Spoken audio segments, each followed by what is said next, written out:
Assalamu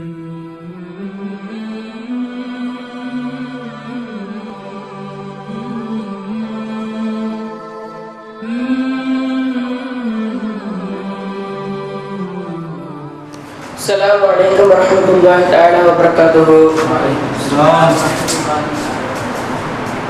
நம்மை எல்லாம் முஸ்லிமாகவும் இன்னும் முஃமினாகவும் பெருக்க வைத்தானே, அத்தகைய அல்லாஹ்வுக்கே எல்லா புகழும். அல்ஹம்துலில்லாஹ் அல்ஹம்துலில்லாஹ் அல்ஹம்துலில்லாஹ். மேலும் தனது ஹபீபு நாயகம் ஈருலக சக்கரவர்த்தியான முஹம்மது நபி ஸல்லல்லாஹு அலைஹி வஸல்லம் அவர்களுடைய அருள்நிறைந்த உம்மத்தில் ஆக்கி அருள் புரிந்தானே, அத்தகைய அல்லாஹ்வுக்கே எல்லா புகழும். அல்ஹம்துலில்லாஹ் அல்ஹம்துலில்லாஹ் அல்ஹம்துலில்லாஹ். மேலும் லா இலாஹ இல்லல்லாஹ் என்ற திரு கலிமாவின் விளக்கத்தை நாம் அனைவரும் அறிந்து கொள்வதற்காக ஒரு காமிலான ஷேഖை அருளாக அருளினானே, அத்தகைய அல்லாஹ்வுக்கே எல்லா புகழும். அல்ஹம்துலில்லாஹ் அல்ஹம்துலில்லாஹ் அல்ஹம்துலில்லாஹ். இந்த மன்றத்தில் எனக்கு வழங்கப்பட்ட தலைப்பு அஹ்லே சுன்னத் வல் ஜமாஅத்தின் படி இரண்டாவது மதுஹபின் இமாமான இமாம் மாலிக் இப்னு அனஸ் ரஹ்மத்துல்லாஹி அவர்களுடைய வாழ்க்கை வரலாறு. அவருடைய முழு பெயர் என்னவென்றால் அபு அப்துல்லா மாலிக் இப்னு அனஸ். அவருடைய தாயாரின் பெயர் அல் ஆலியத் பின்த் ஷரீத். அவருடைய தந்தையின் பெயர் அனஸ் ஆகும். இமாம் மாலிக் ரஹ்மத்துல்லாஹி அவர்கள் ஹிஜ்ரி 93ஆம் ஆண்டு மதீனாவில் பிறக்கிறார்கள். ஹிஜ்ரி 179வது வருடம் வஃபாத்தாகி ஜனத்துல் பகி கபிரிஸ்தானில் அவர்கள் அடக்கப்படுகிறார்கள்.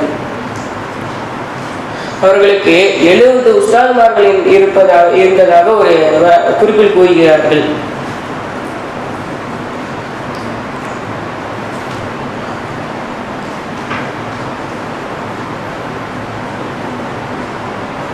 இவர்களுடைய தந்தையின் தந்தையான இவர்களுடைய தாத்தா அவர்களின் பேரும் மாலிக் ஆகும். இவர்கள் உஸ்மான் ரலியல்லா அவர்கள் குர்ஆனை சரி செய்யும் பணியில் ஈடுபட்டவர்களில் ஒருவர் ஆவார்.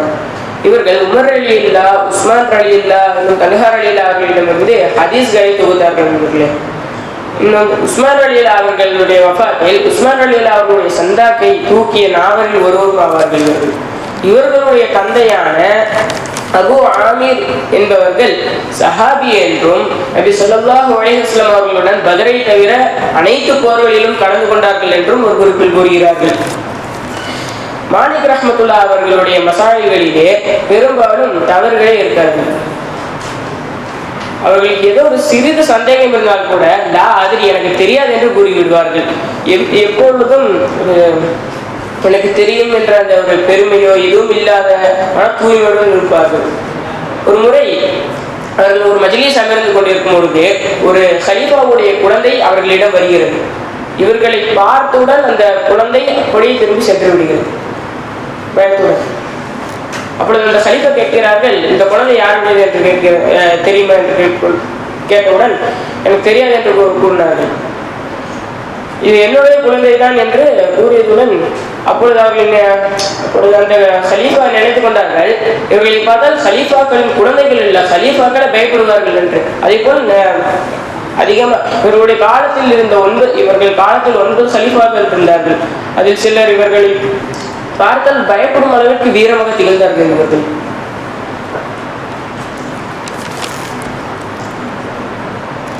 இவர்கள் மாலிக் ரஹ்மத்துல்லாஹி அவர்களுடைய பாடறிய மஸ்ஜித் நபவி பள்ளிவாசலாக தான் இருந்தது. உமர் ரலியல்லாஹு அவர்கள் மஸ்ஜித் நபவி பள்ளிவாசலில் எந்த இடத்தில் அமர்ந்து தன் தோழர்களுடன் மசூரா செய்வார்களோ அவர்களுடைய பரக்கத்தை பெறுவதற்காக அதே இடத்தில் அமர்ந்துதான் இமாம் மாலிக் ரஹ்மத்துல்லாஹி அவர்கள் பாடம் நடத்துவார்கள். இதே இடத்தில் தான் நபி முஹம்மது ஸல்லல்லாஹு அலைஹி வஸல்லம் அவர்கள் இஹ்திகாஃப் இருந்தார்கள் என்று கூறுகிறார்கள். ஆரம்பத்தில் பள்ளியில் பாடம் நடத்திய இவர்கள் ஒரு நோயின் காரணமாக வீட்டில் பாடம் நடத்த ஆரம்பித்து விட்டார்கள். அவர்களுடைய இறுதி காலத்தில் அந்த நோயை பற்றி கூறுகிறார்கள். அந்த நோயின் பெயர் தான் செல்சல் போல், சிறுநீர் சொட்டுதல் ஆகும்.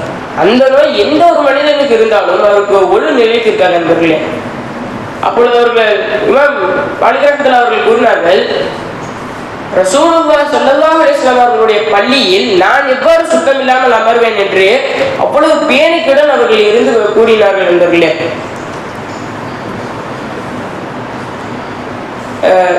மாலிக் ரஹ்மத்துல்லாஹி அவர்கள் பாடத்துக்கு வருவதற்கு முன் ஒரு அடிமை பெண் அந்த மாணவர்களிடம் வந்து, நீங்கள் இன்று மசாயில்களை பாடமாக்க வந்தீர்களா இல்ல ஹதீஸ்களை பாடமாக்க வந்தீர்களா என்று கேட்பார்கள். மாணவர்கள் எல்லாம் மசாயில்களை தான் நாங்கள் பாடமாக்க வந்திருக்கிறோம் என்று கூறினால் மாலிக் ரஹ்மத்துல்லாஹி அவர்கள் வந்து ஃபத்வா மட்டும் கொடுத்துவிட்டு சென்று விடுவார்கள். இதுவே அவர்கள் ஹதீஸை தான் நாங்கள் பாடமாக்க வந்திருக்கிறோம் கூறினால் இமாம் அவர்கள் வீட்டிற்கு சென்று அழகான முறையில் குளித்து விட்டு புது ஆடைகளை போட்டு நறுமணம் பூசிக்கொண்டு எவ்வளவு சுத்தமாக அதவாக இருக்க முடியுமோ அந்த அளவுக்கு பணிவோடும் அந்த சுத்தமாகவும் அந்த ரசூல் முஹம்மது ஸல்லல்லாஹு அலைஹி வஸல்லம் அவர்களுடைய பேச்சான ஹதீஸ்களை அழகாக நடத்துவார்கள் என்பர்களே. அவர்களுடைய மாணவர் அப்துல்லா இப்னு முபாரக் அவர்கள் கூறி காட்டினார்கள், நாங்கள் மாலிக் ரஹ்மத்துல்லாஹி அவர்களுடைய பாடத்தில் அமர்ந்திருக்கும் பொழுது இமாமுடைய முகம் சற்று மாறியது. ஏதோ ஒரு வலி அவர்கள் கடுமையாக இருந்ததை போல தெரிந்தது என்று கூறினார்கள். அப்பொழுது ஹதீஸ் நடத்தி கொண்டிருந்தார்கள். அந்த பாடம் முடிந்துவிட்டு மக்கள் அனைவரும் சென்ற பிறகு அவர்கள் கேட்கிறார்கள், ஏன் இப்படி உங்களோட முகம் மாறிடுச்சு அப்படின்னு கேட்கும்போது அவங்க சொல்றாங்க, முதுகுல வந்து ஒரு தேல் 8 தாட்டி என்னமோ கொட்டிடுச்சு, எனக்கு இப்படி ஆயிடுச்சு.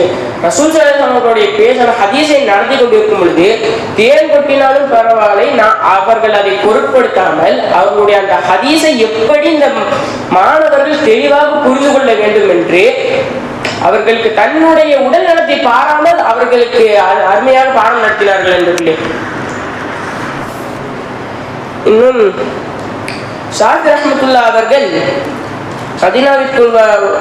மதீனாவிற்கு வந்த பொழுது அப்பொழுது மாலிக் ரஹ்மத்துல்லாஹி அவர்கள் ஷாஃபி ரஹ்மத்துல்லாஹி அவர்களை பார்த்து கூறுகிறார்கள், இத்தகுல்லாஹ், அல்லாஹ்வை பயந்து கொள், உங்களுக்கு மிகப்பெரிய வாழ்க்கை அல்லாஹ் பின்னால் உங்களுக்கு வைத்திருக்கிறார் என்று கூறினார்கள்.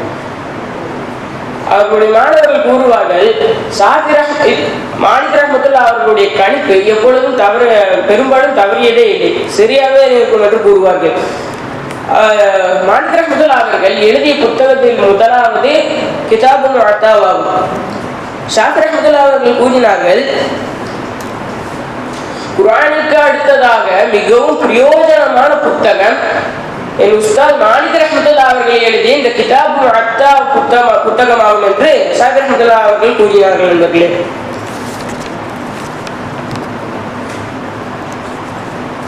கூறினார்கள்.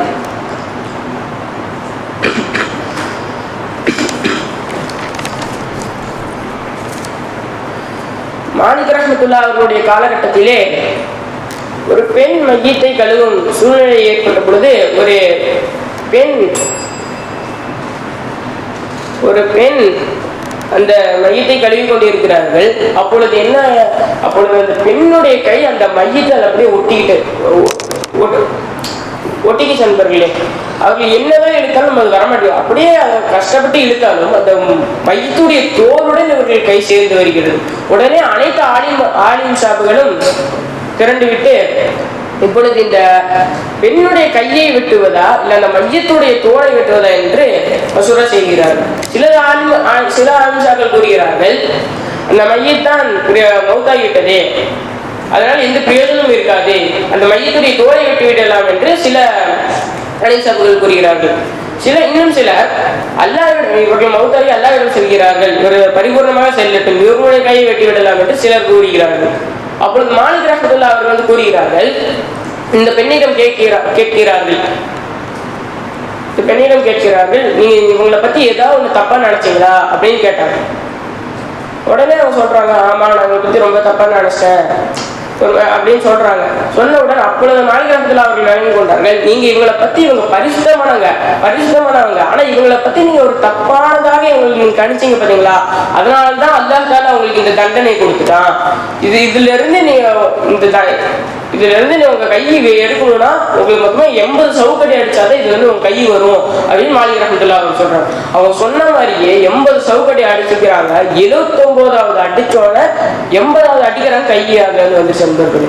அனைத்து ஆலிம் இருந்தவர்களும் முடிவெடுத்து விட்டார்கள், மாலிக் ரஹ்மத்துல்லாஹ் அவர்கள் ஹயாத்துடன் இருக்கும் வரை நாம் ஃபத்வா கொடுக்கவே கூடாது என்று முடிவெடுத்து விட்டார்கள் அவர்களே.